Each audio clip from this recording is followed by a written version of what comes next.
Awesome. Let's call to order the Parks and Recreation Commission meeting for Monday, April 22nd at 5:31 p.m.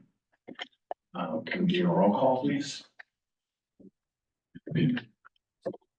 Okay, commissioners, when I call your name, please indicate if you are present. Commissioner Admire, Present.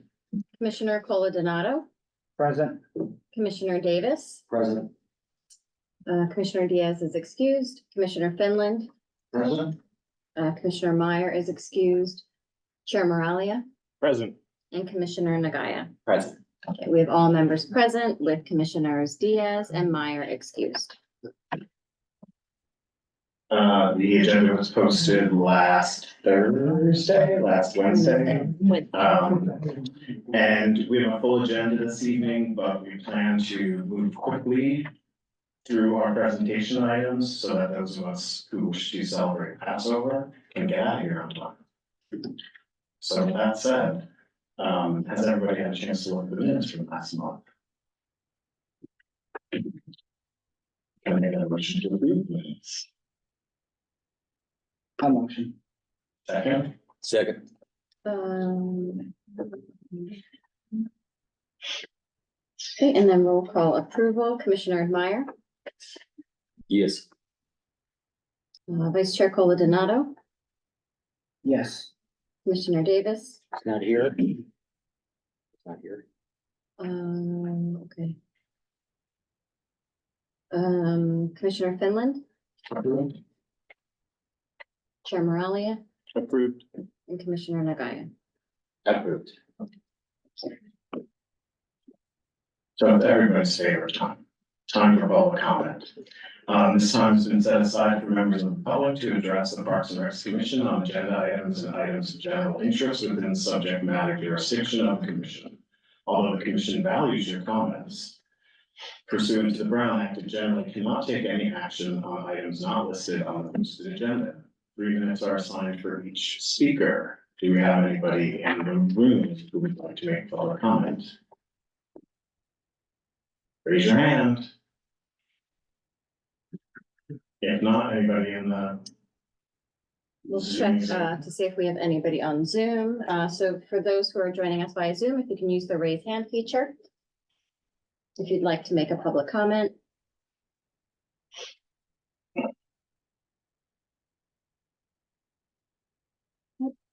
Okay, and no public comment.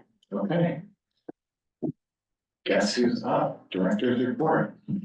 I have a really brief director's report this evening. So one of the things I wanted to make sure everyone's aware of is that we have some vacancies on the Parks and Recreation Commission. We have 3 vacancies, and the city is doing its annual recruitment process for its boards and commissions. The deadline is April 30th for anyone who's interested in submitting an application to join the Parks and Rec Commission or one of the other commissions as well.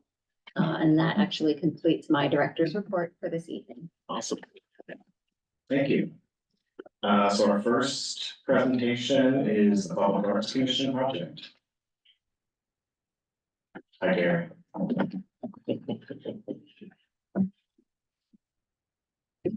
Hello, I'm Gary Armstrong, the Chair of the Public Arts Commission. I want to talk about a broad scope of things, but these 2 are important there. I first came to the Parks Commission probably 2.5 years ago. And at that point, the Parks Commission was very angry with the Arts Commission because I guess stuff wasn't being told and part of it just being listed in parks. And I made a promise to everybody that I would keep you in the loop on things. I would come to the meetings and I would involve you in our projects. I'm pleased to say that we have 2 major projects that council has approved and we're going to start initiating in the next couple of weeks that involve the Parks Department. And I would thank anybody who sent notes to council on them, approving them and suggesting them. And the 2 are Artscapes and Beautiful Shade. Artscapes, as you know, is a $50,000 commission for James O'Jesse area and another $50,000 commission for Victoria Park. And this is to have one artist do one piece or multiple pieces for $50,000 each. And we are targeting to have those installed and dedicated on World Art Day 2025. Then the last one is Beautiful Shade, which council just approved a week ago, I guess. And then Commissioner Admire and Director Weiss and I had a meeting last week. I'm losing time, so forgive me. And we talked about how we can work together for Beautiful Shade. And that project, again, is to create shade in parks using art. These will not be 100% shade structures. It's not going to be like a big tent that you go inside. It will be noticeably as art, but it will provide shade.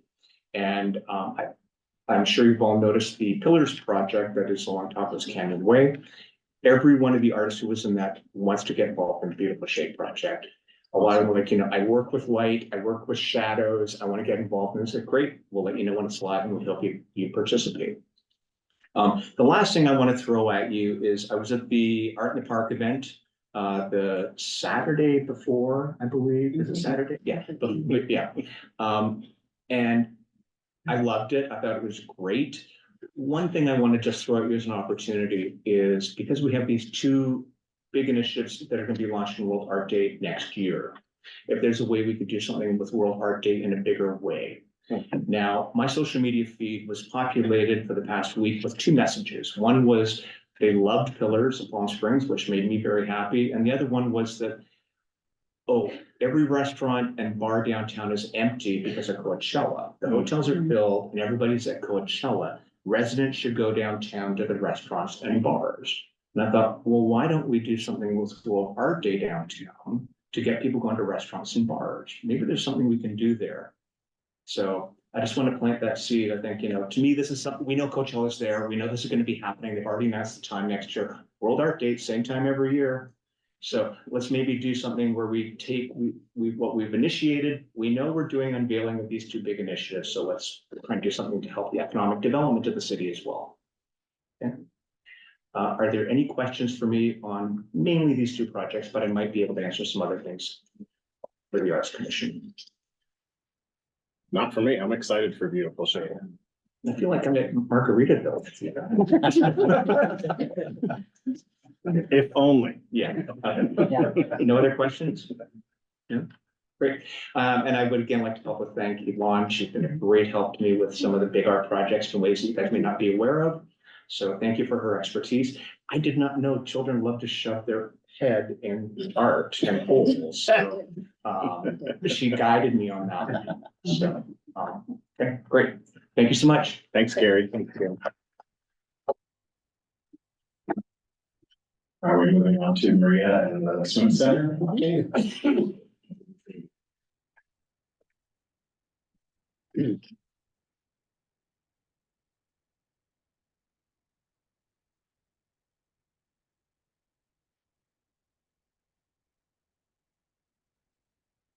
Good evening, everyone. Thank you so much for the opportunity to present the Palm Springs Center improvement ideas and projects.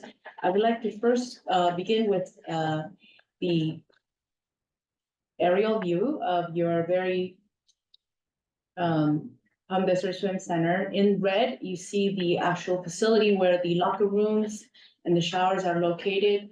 In red is showing the arrow where the daily users are coming for exercise. And then the red that is up above is actually for the large events where we have swim meets or community days when the gates are open for larger groups to come in. As you can see, the parking lot is much more available.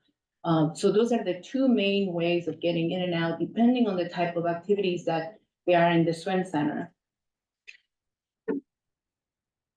Here in a more simpler format, what we're trying to show you with the two arrows up above is the arrow above is actually for maintenance entrance, but it is being open to be used for larger events.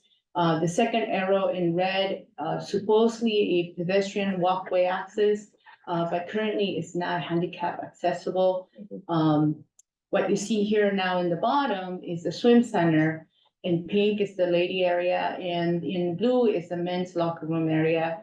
Why it is numbered in 4 different areas is to pick the issues that we're having. Number 1 has to do with very restrained entrances. Number two is the fact that you have to go down the deck and then up the deck in order to access the men's locker. And if you're handicapped, you have to do that through the staff area. And then for the women's also, same with the men's, is that it's very dense where the showers and the water closets are located. And yet we have a large area for the lockers. And that's really a consequence of having the addition be built after the swim center was built first. So here are some pictures to jog some memories. To the right, you see the compressed entrance, and to the left, you see a photograph where it's really unrecognizable that it is a swim center. Here is maze-like circulation. To the picture on the right, you see that through the guardrails, people come in, they have to go down a level and then go around the building in order to access the ramp to get to the men's lockers area. And on the left, you're seeing how on the women's side, they have to zigzag and then get around the traffic of people coming in the opposite direction. Here you get a view to the women's locker room. On the right side is where the lockers are located, ample area of the addition. And on the left, you can see the quite dense water closets, partitions, and then beyond is where the showers are located. And this is a view to the men's locker room as well, and the steep ramp in which people have to come up in order to put their things away and then come back down in order to access the pool deck for exercise. So what we have done in the last year is we have met with the public at the very beginning to assess and evaluate the conditions of the swim center. In August, what we did is we met with the building official in order to reduce the occupant load from 608 to 600, in order to reduce a bit of the plumbing fixture requirements. Because if we kept it at 608, it meant that we would have to do a much larger expansion just to meet the fixture requirement counts. Mr. McAllister was able to agree with us that 600, because any larger event, we do have additional facilities coming in for the larger number of people, but for every day, the 600 will be more than sufficient. In September, we met with the building department for everybody to weigh in on their issues. And then in December, we had a community outreach with a more developed design in which we got input as well. So what you're seeing here is a bit small, but on the first column is the current count of water closets, showers, lavatories, urinals, which are what is required by the building code and plumbing code. And on the bottom is what you see, the lockers and the benches.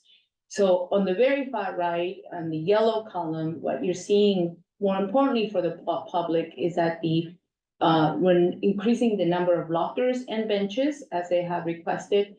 And as far as the plumbing fixtures goes, we are meeting the code with the current design proposed.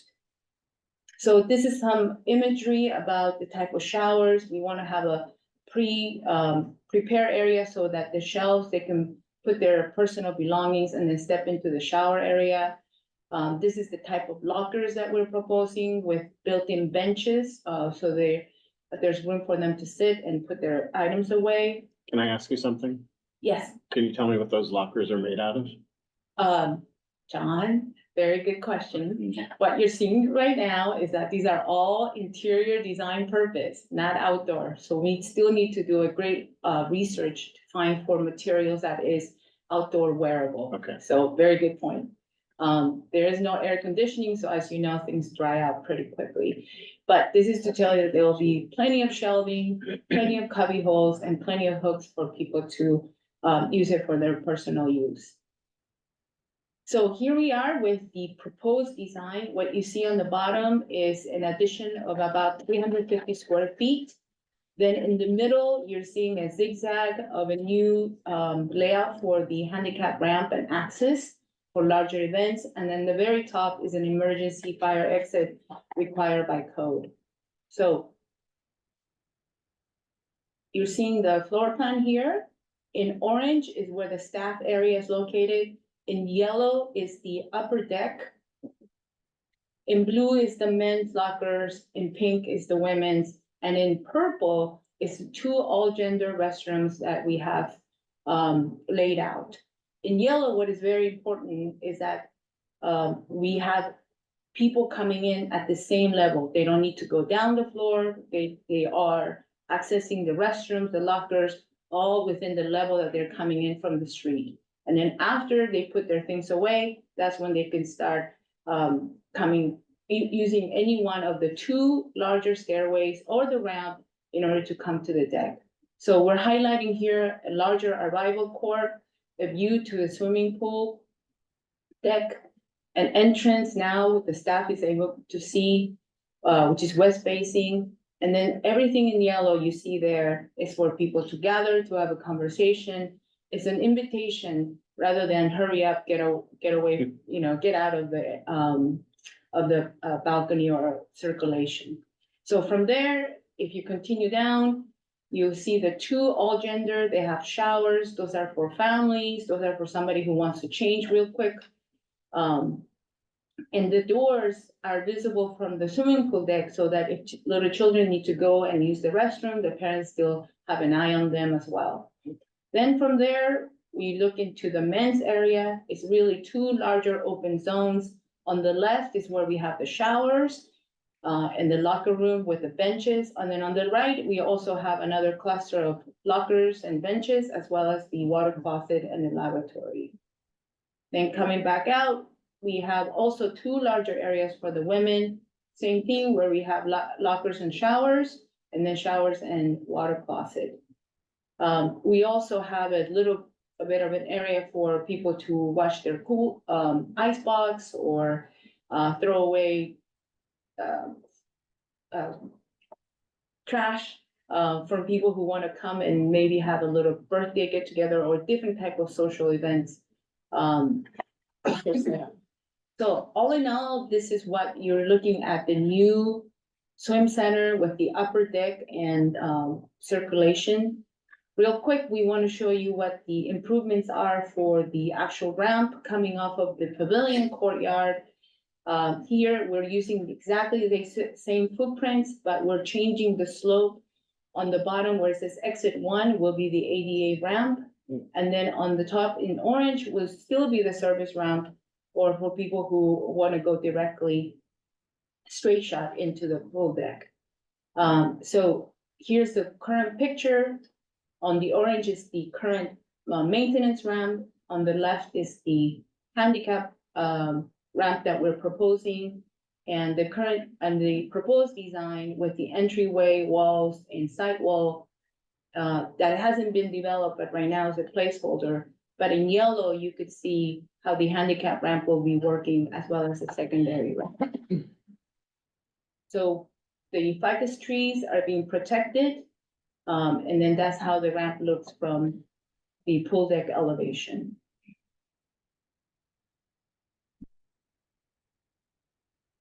So what we have done is clean up the entrances, make the circulation easier, make the facilities much more accessible. And this is what we will be presenting to the public tomorrow. And in May, we'll be back here to update with you that the community just loved it and they have no other comments. And that we should be ready to release us to continue with the conceptual building design and the initial project budget estimates. So Sounds good? it looks amazing. I'm so happy to see the extra benches and hooks and all that, because I know that was really important to this group. So it looks amazing. Thank you. Any other questions? I'll be here all day. Thanks, Maria. Pickleball. I'll take them all.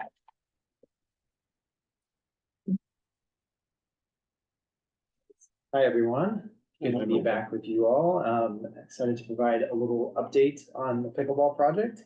All right, keep one too long. Okay, so I think this group is pretty familiar with the project, but I'll take you through a little bit for those that might be catching up, watching the meeting somewhere else. So you all know the facility that's out there today. That's a glimpse at that.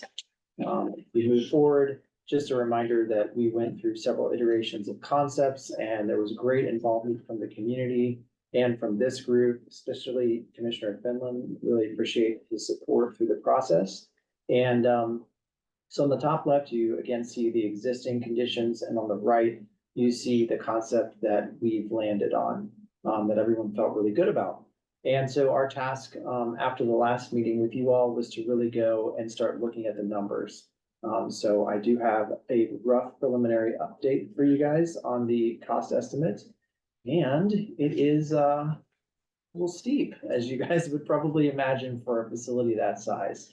But rest assured, we have looked at other facilities this size. We have looked at the amount of, development and work that this is gonna require. We've reached out to different experts, suppliers, manufacturers, people that will be contributing to the different amenities.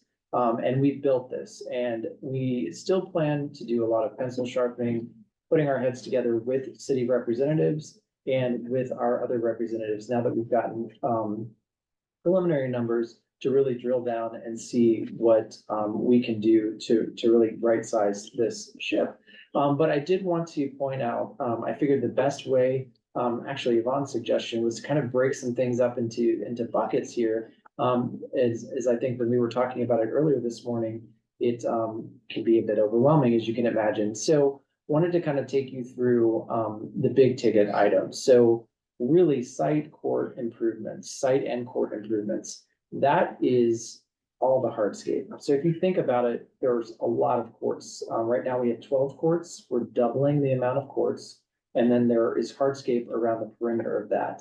That is also pretty significant.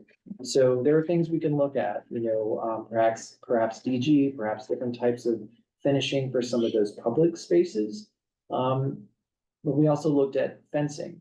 So again, doubling basically the fencing that you have today to accommodate this larger facility.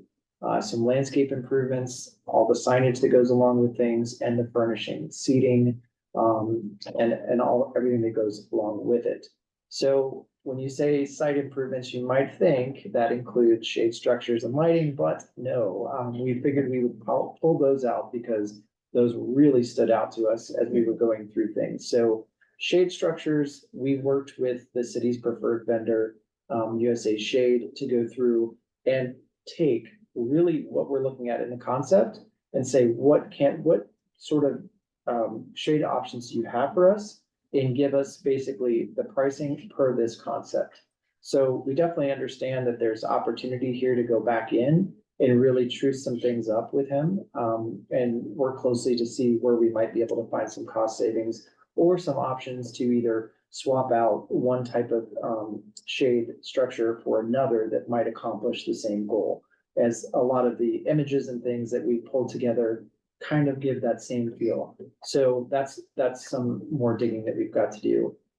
And then lighting. I know that lighting is a big concern for the pickleball community here, and we want to make sure that we're setting this up right, and we're setting this up to function as you all need. So the lights that you have out there in the beginning of the project, we thought perhaps we can reuse some of the poles and just replace the fixtures. But because those courts are originally tennis courts and they're not sized to be pickleball courts, the rhythm and the placement of the existing poles isn't exactly where it needs to be. There might be one or two that's reusable, but we did go ahead and price this out as if everything is going to be new, including panels, hookups, controllers, all those sorts of things. So we work very closely with the lighting rep that is currently doing some of the lighting improvements in Duluth. And then kind of the boring stuff, site preparation, mobilization, demolition, grading.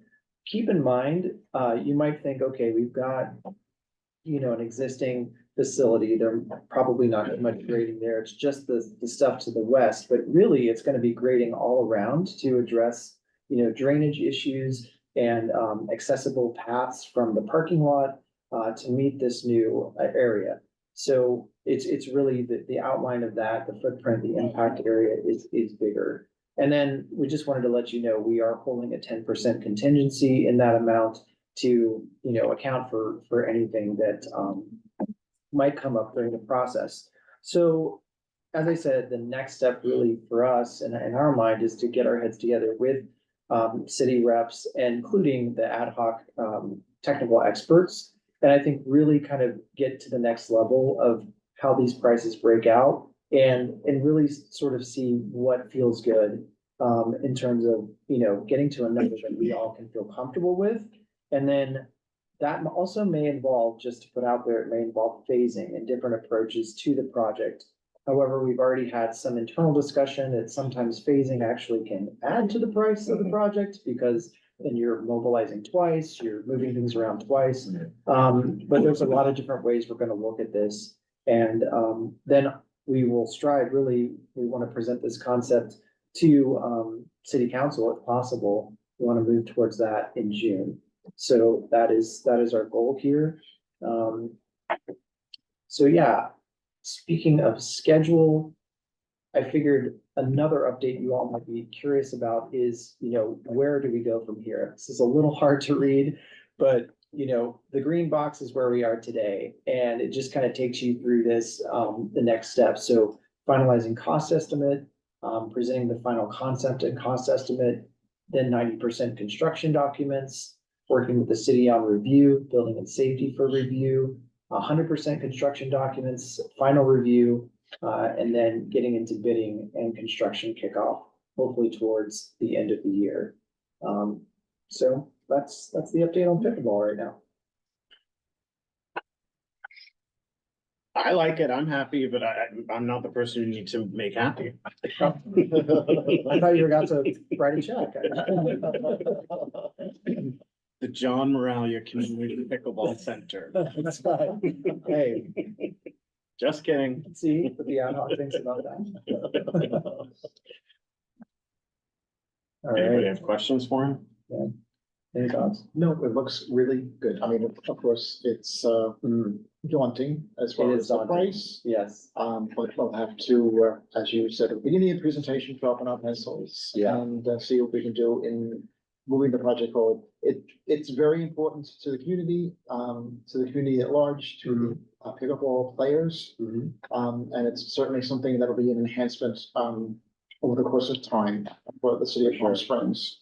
So it's well worth the investment. We just have to certainly be prudent as far as spending and, plan very carefully as we move forward. But it's important that we move forward.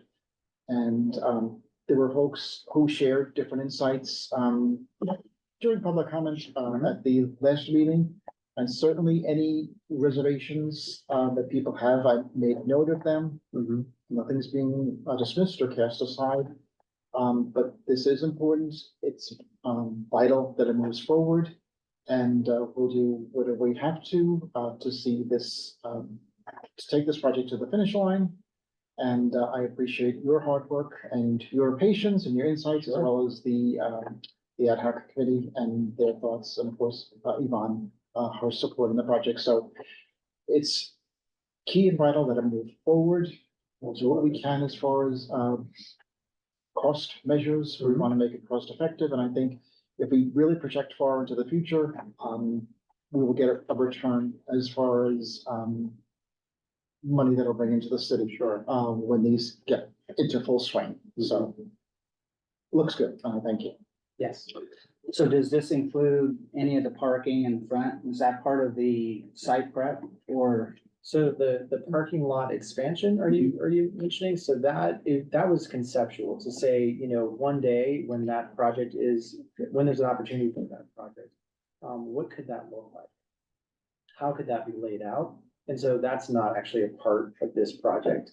So that's why at the last meeting, I'm pretty sure it was the last meeting, but there was a lot of discussion about that's not a part of the project. So, and we went ahead and took a measurement, I think, from the next closest parking lot to the west. And I think it's 800 feet or so. And so I think Michael, you and others sort of said, hey, if we're able to play pickleball, we can walk 800 feet. So hopeful that will hold folks over until that, there's an opportunity for potential expansion. But it will include the current lighting, getting rid of that and replacing all the lights, correct? All the lights for the pickleball facility, yes. Yes. Michael, could you put the diagram back on just a second? This one? No, Or are you? previous. Okay. Yeah,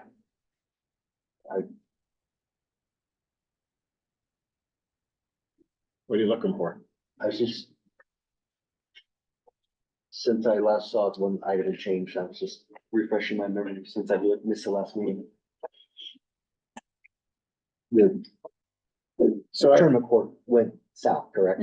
correct. So yeah, the tournament court, just to kind of catch you up, it moved south, because we saw there that we could actually go past that southern line.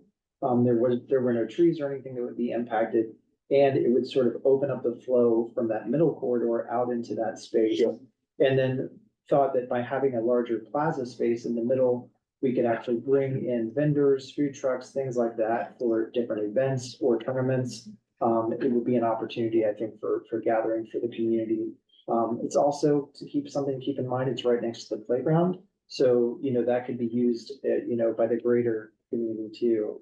We saw that opportunity there, but again, it's a lot of paving. I think we're gonna look at some options for that, but we do have some great ideas and, Commissioner Finland, we appreciate your support and look forward to continuing this dialogue. Yeah. I'm sorry, one more Yeah. item on the sort of the assumptions as it related to fencing. Mhm. Is the assumption to get rid of all of that and redo the fencing, or is it an expansion only? Right. Of course. Right now, the idea is to redo everything so that it's consistent, because when we went out there and we've looked at it closer, some things have sort of been, I guess for lack of a better term, like there's a Band-Aid on some things, so things had repairs over time. So really to deliver, a top-class facility, we wanted everything to be cohesive. So that's kind of how we're pricing it, looking at it today. And the existing courts, the budget assumption assumes the current courts all get repaved and relined, et cetera, because they get adjusted. They're gonna be taken out and completely rebuilt. Because right now, if we were to just rebuild and sort of tack on a Right. little piece to the north, It's then that's a right. kind of an interesting expansion joint, repair, control joint. So yeah. And given that, Mhm. does that mean from that December through July period that there are no courts available for play? That could be an option explored if it comes out that, hey, this is the most cost-effective approach. But really what we're striving to do is to make sure that there's always an option for the pickleball community to stay active. So ideally, even if the construction all happens at once, there would be a way to phase it, so that it sort of eases into one side and perhaps there's a soft opening of some courts. Or we've also talked with the city, perhaps there are other locations within the city that could be used by the pickleball community. But again, that's gonna be something that we definitely want to talk about with you guys. I'm sorry, one more question. Yeah, no, go ahead. Apologize. On the shading, the line that was represented in the budget would reflect the blue and yellow boxes on Yeah. the diagram, correct? The blue and yellow, the larger yellow up to the top, the larger yellow around the tournament court. Yeah. All of those, yes. And that's what you talked to the one vendor about that, I can't remember who it was. USA Shade. Yeah, okay. Now, vinyl is the covering on those? I don't know exactly Okay. what that. I've seen some of the scales that they've done in different. town. I just wasn't sure if that was the same thing. Yeah, it is gonna be the same that, for example, that you see, at the current, Duluth Dog Park. Sure. It's gonna be that same material. But the one thing we saw where there's different configurations, different support systems. So structurally, there might be some opportunity depending on the actual, design of the shade facility to save some dollars. In the lighting aspect was specific to a revised site plan with this number of courts. Yes. Okay. Yeah, we've actually walked through this plan with the lighting rep. And we've also talked, about, hey, next steps, like how can we consolidate fixtures on poles and perhaps use different positioning, different strength, lights and things like that to minimize the structural impacts of all the different poles. But also we want to make sure that we have the correct number of poles to get you the uniform lighting that you guys need. Thank you. Sure, absolutely. Anyone else? Lighting has been an important issue since day one, the advent of the, Yeah. you know, comments from the players, so. Absolutely. We're definitely headed in the right direction with that. Yeah, and we've talked to the lighting rep and said that there's likely going to be a point where we want to bring you into a larger conversation. So he's aware of that and he's ready. So Very good. I'll do it. Yeah. Will this be available online as well as part of the packet Yes. for everybody? Okay, good. Absolutely. So don't go anywhere. Demuth Park, Demuth Dog Park next. All right. You can just keep clicking. Okay.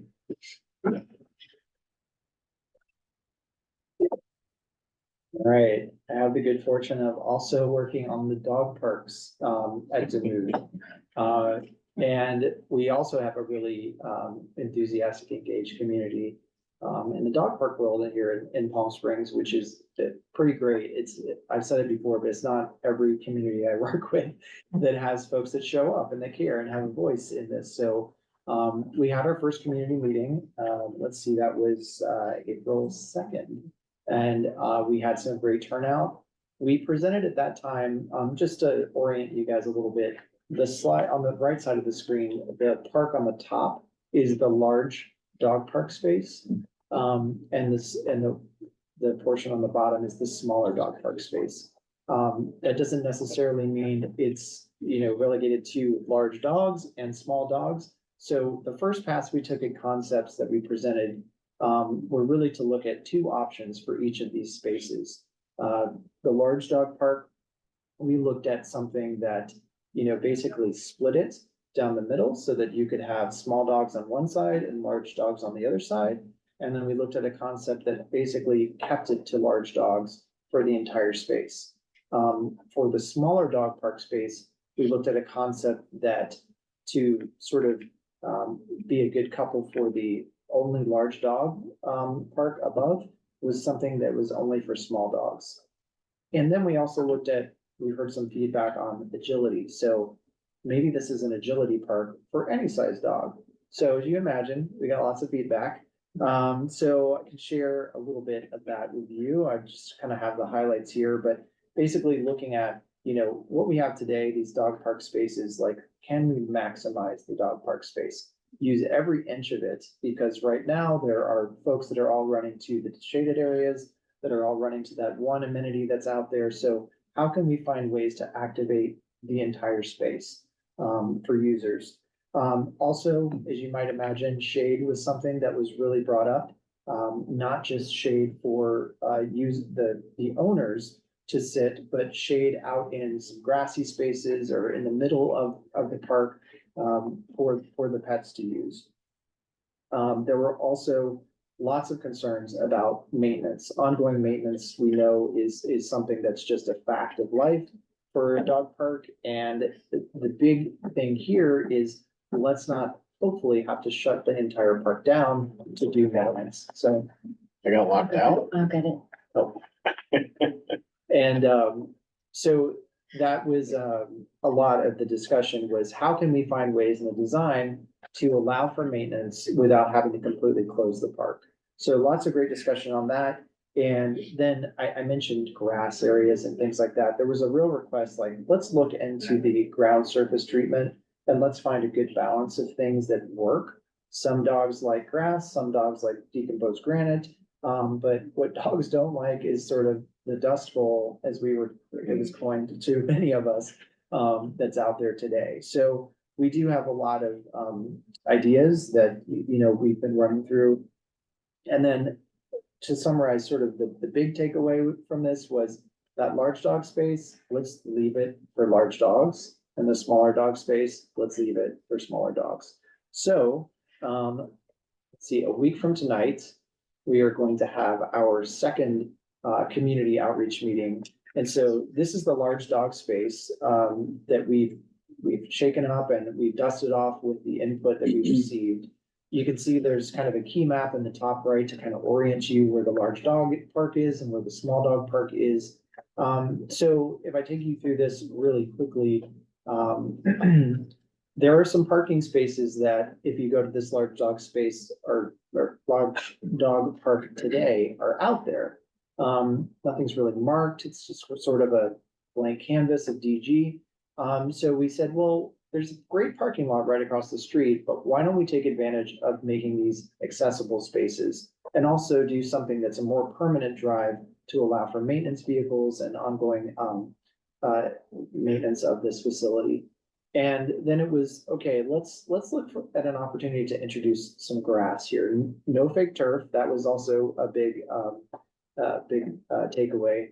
But let's introduce grass, and you might notice that there's some lines in the grass in those areas. They said, what if there were some small berms, some things to sort of break up the spaces and give the dogs some interest, and a little bit of change of topography. Nothing major, of course, so you can have views across the park to your pet, but something to break up the space. And then, as I mentioned before, more opportunities for shade and seating. Seating for groups, seating for one. Some folks said that they like to go and just let their dog have fun while they observe them and to quietly reflect, whereas others wanted to be super social. So we want to make sure that we've incorporated different opportunities for folks. But you got trees in the middle of the park. People are gonna be happy. That's right, hopefully. And then this is the smaller dog park. Again, adding a berm into that space, adding some trees into that space, but really focusing on what came out of the comments is what's best for the community is to have those different size breeds separate, as it really sort of supports them and their time in the park. So this is the concept for the small dog park. And then lastly, just have some images to kind of show you where we're going with potential site furnishings, some colors and things to sort of brand this very uniquely Palm Springs, and signage, of course. And some of you may notice that photo up above, that's the City Hall Dog Park. So looking at kind of what you all have and finding opportunities to build upon it. But we're really looking forward to the second conversation with the community next Monday. So we'll keep you updated, but just wanted to fill you in on things from here. Anybody have questions for him? I think people will be happy. I mean, you did incorporate a lot of what people were asking for. Good, yeah. I'm sure we'll still get more feedback, but it's a huge step in the right direction Okay. from where we were. And I like that there's no pictures of anything agility related. We can, figure that out if it comes to that. Yeah, it seemed like that, Yeah. could almost be something that the dog park community could, put their arms around, and perhaps that's implemented at a later time, or we have a designated spot for that, but that's really good feedback, and I think depending on the feedback we get from the meeting next week, we may be back, we will be back at some point, but we may be back, hopefully, as Maria said, I guess, we'll have all good comments and we'll be back and you guys can tell us to keep moving forward. So, yeah. What time and where's the meeting next week? Public meeting? I believe it's at the Demuth Community Center and it's at 5 o'clock. Yeah. Yep. All right. Well, thank you guys. Thanks, Michael. I'm like, what are we reaching for? So now your updates. Yes, yes. So we just have an abbreviated update for this evening. So I sort of selected the project that I thought you guys might be most interested in the update on. And you probably do not recognize this facility. The images at the bottom are sort of hints, but this is our Victoria Park playground. No, I recognize it. So the I drove contractors. past the other day. Yes, yes. So it looks like an area of opportunity. So the contractors are out there working, and it will likely be, I think as we sort of get a few more weeks in, we'll have a better projection of the timeline. But probably about another maybe 6, maybe 7 weeks for it to be completed. But otherwise, things are moving forward, full speed ahead on Victoria By Park Memorial Playground. Day, you think? I think it's possible it could fall after Memorial Day. It may fall in the beginning of June. We'll have a better update, obviously, at the May 20th commission meeting about how the crews are doing. And then immediately upon completion of the Victoria Park Playground, they will move over to Demuth and get started on that playground as well. So that is it for project updates for this evening. Awesome. Perfect. Thank you. Well, let's talk about cannabis. All right, so I want to invite up That's item. who's gonna talk to us a little bit. This is not an action item, but again, just a presentation item about what his department has been up to. Thank you, Ron. Thank you, Chair, Vice Chair, Commissioners, for allowing me to present this evening. My name is Patrick Clifford with the Department of Special Program Compliance, and we oversee the cannabis administration and permitting and compliance here in the city of Palm Springs. And I can click if you want me to click or not. Okay, thank you. So just some history really quick. So in February 1st, we commenced with a cannabis event work group to really discuss about bringing cannabis special events into the city of Palm Springs. Currently, we do not have a temporary cannabis special event kind of process, and that's where we're at, trying to develop that. We do have an application that we've created, which I think was delivered to the commission, which really breaks down what we're looking for, at least with respect to the city and the requirements that we want, along with what the state's looking for. There's 3 meetings that were held between February 1st through March 13th, where we met with the group just to discuss discussion about the cannabis special events. The one primary reason. Sorry, can you just define what a special event is in this context? Oh, yeah, of course. So a special event is going to be a temporary event where a cannabis organizer is going to want to have a special event somewhere in the city where they're going to allow on sales of cannabis or consumption of cannabis, or just other information related about cannabis. But what the state's really looking for is the consumption and the sales of cannabis in an approved area that's outside of a typical dispensary that's permanent that you see also in the city. So this is going to be outside of those fixed permanent locations. It's something temporary that's coming into a city within a specific time frame, which there's rules related to that too. If an event can't be longer than 4 days. So it's a temporary event that's in the city outside of the standard dispensaries that you see in Palm Springs. And are there guidelines that it can be part of something else, or is it always cannabis specific and it's only cannabis related event? Yeah, that's a great question. So the cannabis organizer itself has to have a specific license with the state of California to have a cannabis event. So there's specific requirements as far as design outlines about how the diagram of the event location is going to be, entrance and exit. So if it was part of a larger scale event, I think it still requires that the specific location is outlined in detail what the state's looking for and what the local requirements. Oh, you're fine. Okay, thank you. Sorry to interrupt you. No, thank you. Question. So on February 15th, we really talked about suitable locations in the city of Palm Springs. And the one primary location that the work group talked about was parks, and specifically the downtown park. And so we talked about the pros and cons of what a cannabis event might look like at the park.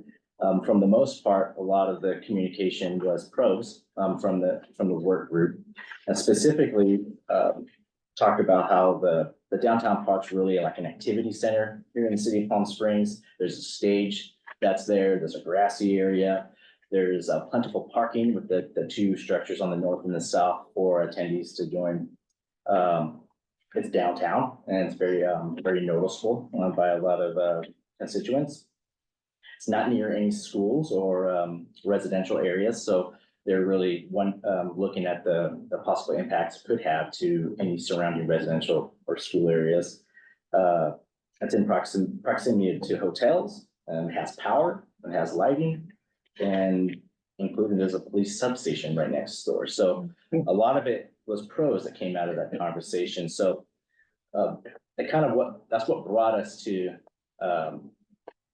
the commission today, was to discuss and get feedback from the commission about maybe other things that we didn't capture in the work group and take back to our office. Because what eventually we would like to do is take the feedback from the work group, the Parks and Recs Commission here, take it to our planning commission, discuss areas that are gonna be approved or possibly approved to have special events for cannabis, and then eventually take it to city council. The one distinction is from the state of California is that the areas have to be approved. They really just can't be anywhere. When I guess you could say the laws were put in from California, they really noted that they wanted to have cannabis special events really at like county fairs or large areas, and they didn't really, and that was really it. And so they got some feedback, and they've really opened it up to where local municipalities can designate certain areas to where cannabis special events could be approved. So that's our goal with our work group, is to find areas to have them. So it's just not, they can just come into the city of Palm Springs and it's fine area. These are the select areas that we have approved, and then they can turn in their application from that point. Are there cities in the state that are doing this, that just for background, we might look into just to see like, oh, such and such is doing, 5 different kind of events? Are there any? Yeah, just off the top of my head, I know, I think San Bernardino does it at the Orange County Fairgrounds, or not Orange, but the Orange Show Fairgrounds. I do know that off the top of my head, they have events there. And that's kind of in line with the state wanted too. They want them at the fairgrounds. But City of Palm Springs don't have fairgrounds here, so we're trying to look for other suitable locations.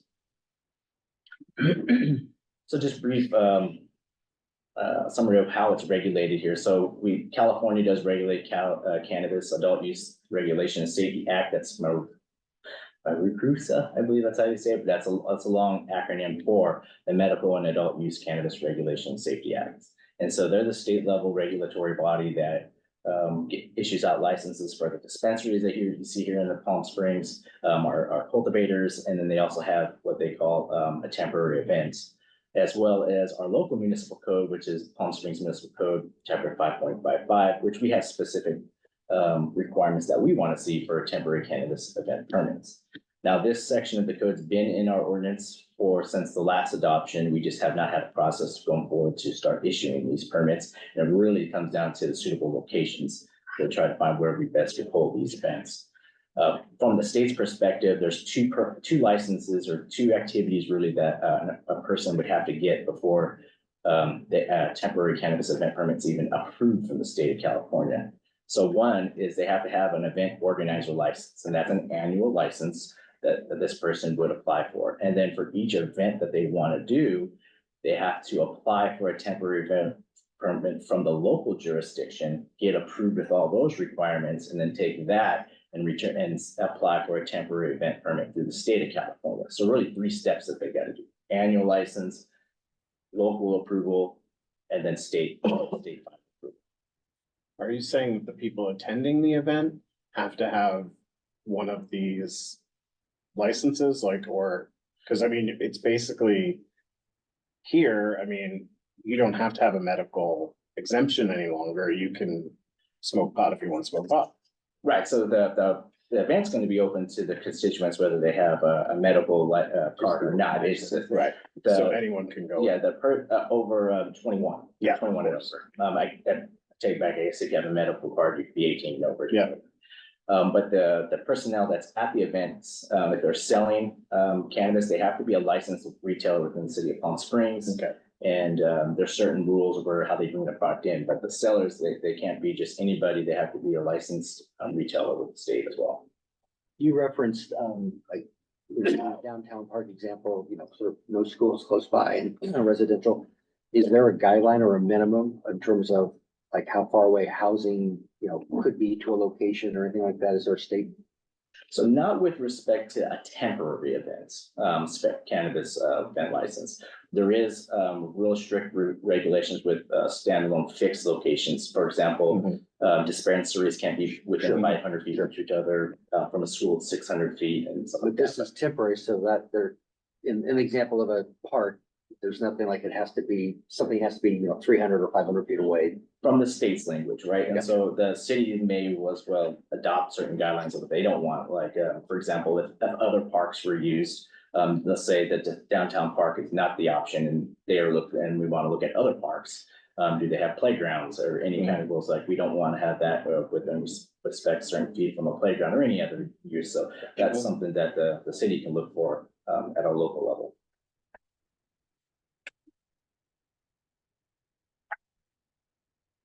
So this is from our local municipal code and talks about really the overview about what we want to regulate and require. And so the temporary cannabis event complies with all our local requirements, including the city's zoning ordinance. Adequate measures that's going to minimize immediate impacts to the neighborhood. And to really minimize any kind of loitering and security measures. It's not going to result in any unavoidable impacts to the environment. And then really restricting any kind of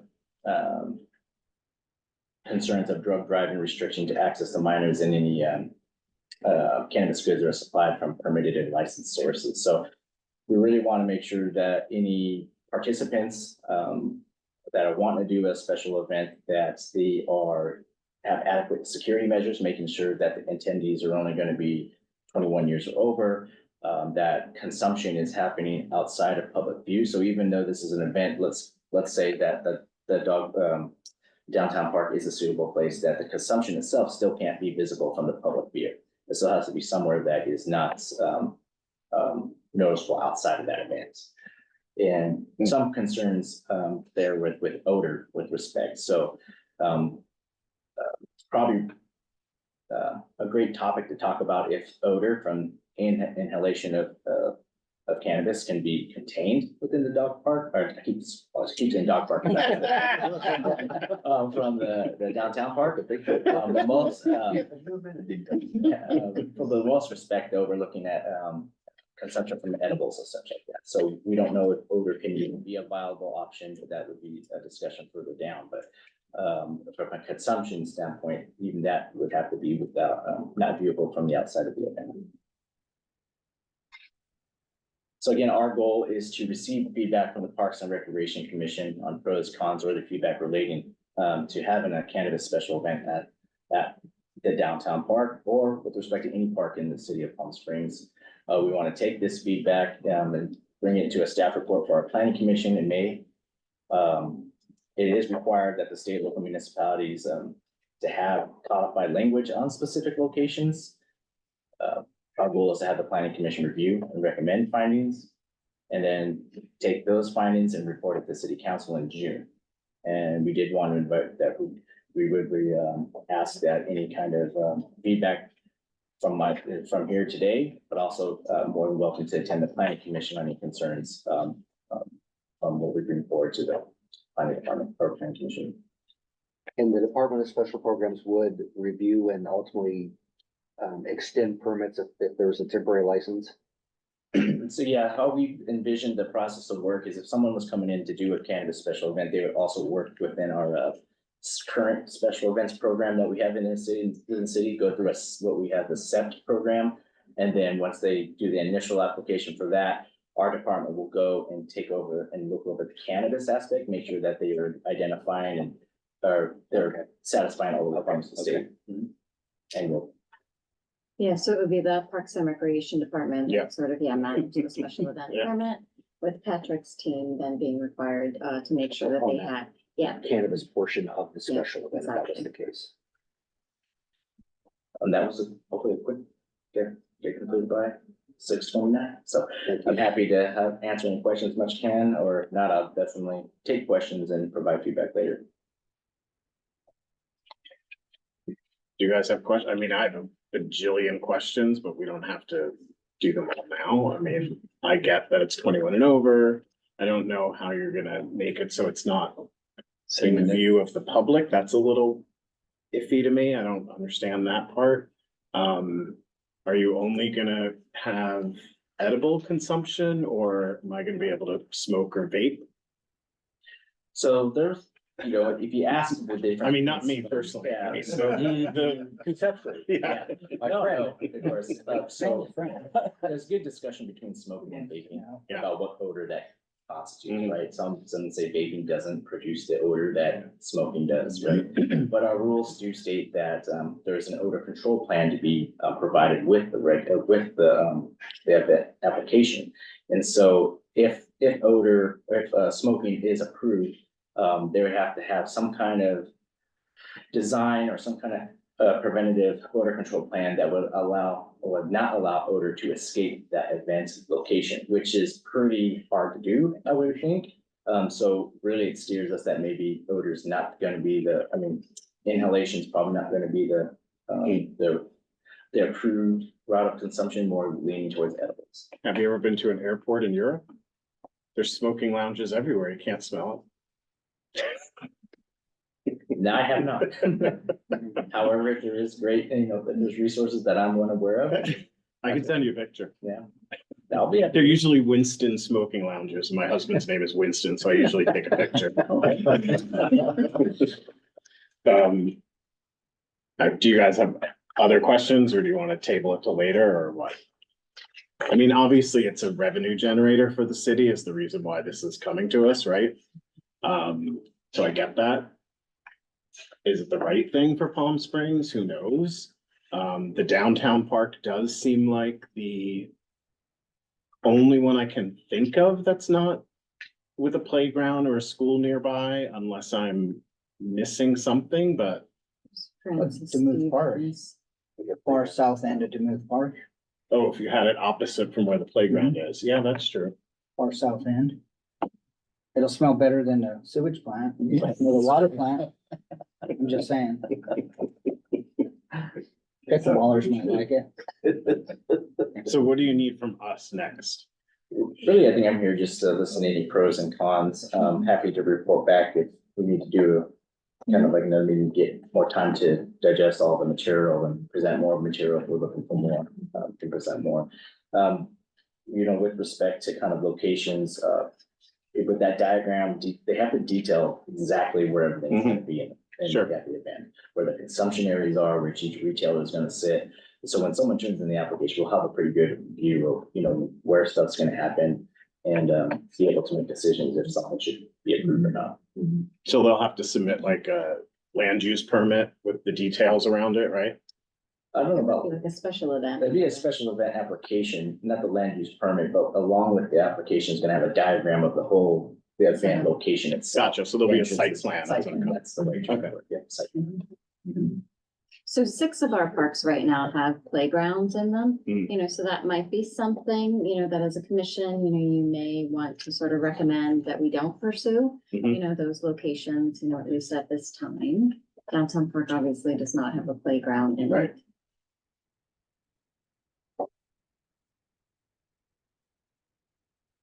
And we can continue to just sort of collect your feedback too, over the next month. too. Yeah, I think, we had a bunch of pros, didn't have any cons, and so that's you just want to make sure to present a fair balance of both sides, so, more discussion, the better. Sounds good. Do you guys have any more questions? No, I think that makes perfect sense. You eliminate parts that have playgrounds, for example, and that would seem to go a long way right off the bat. Right, adults only. Because I'm open to it. I think it's not a bad idea. No, we needed to fund the pickleball expansion. And the lighting project. We have a lot of special events. Yeah, but I guess- Well, thank you for your time, I appreciate it. Yeah. Thank you. Thank you. No, that wasn't an action item. That was just for us to sort of Stir it around a little bit. talk about it. Yeah. Are we doing? Well ad done, hoc good job. updates? Thank you. Thank you. Thank you. So for the ad hoc reports, I just wanted to, because I didn't have this in the director's report section, I just wanted to remind you where we were at with our community outreach meetings that are associated with our ad hocs. So the swim center meeting is tomorrow night at 5:00 in the leisure center. The following Monday, April 29th at 5:00 at the Demuth Community Center. Kinley Horn will be on site talking about those 2 concepts that you just saw.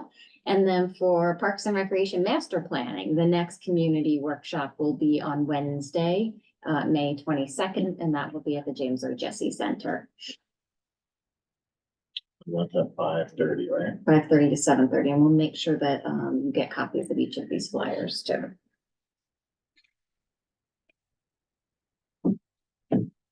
Does anybody want to give an ad hoc update? Do you feel compelled to do so? Okay, then I guess we can move past ad hoc update. Does any commissioner have any comments they'd like to make? Yeah, I'd like to just make one real quick. How are we doing with the lighting project as far as the wiring of the lights? And I know all the poles are up. They look really good. I'm a little concerned on field 5 with the separation of where the poles are. Because when they took the one down, they took that middle pole down. And maybe, I think it's because the new technology with the new lights and the way they spray the field, you know, I think that's why, so I'm hoping. But I can't wait to see them lights, so, and I'm getting asked almost every day, Yeah. Johnny. Yeah, so When it's getting according, turned on? yeah, so according to System. engineering, it looks like fields 1 through 8 they're scheduled to be all on a week from today. Mhm. And then the stadium light bulbs hopefully will be on by the end of next week as well. So about 2 weeks really, for Oh, count this week fantastic. and then next week for, you know, substantive project completion, meaning the lights are on. You know, there might be some additional cleanup, it looks like, that still needs to take place in regards to landscaping and whatnot. Okay, maybe I can get with Janice and I'd like to see it come on, man. It'd be cool. I could film it or something. This is something I've been waiting for a long time. Years. I mean, probably 30 years. Mhm. Seriously. We've needed it. That's good. Good stuff. Thank you. Anybody else have any comments? Go ahead. Just for those who celebrate, who observe, happy Passover to everyone. And also happy birthday. And just to throw back to pickleball, essentially Michael covered covered the important components of that project moving forward, so I didn't have anything to add on that. Cool. If we have no other comments or anything, I would ask to adjourn the meeting at 6:37 PM. So moved. 1 second. Second. Meeting adjourned. Need a gavel. Yeah. Hey, considering that was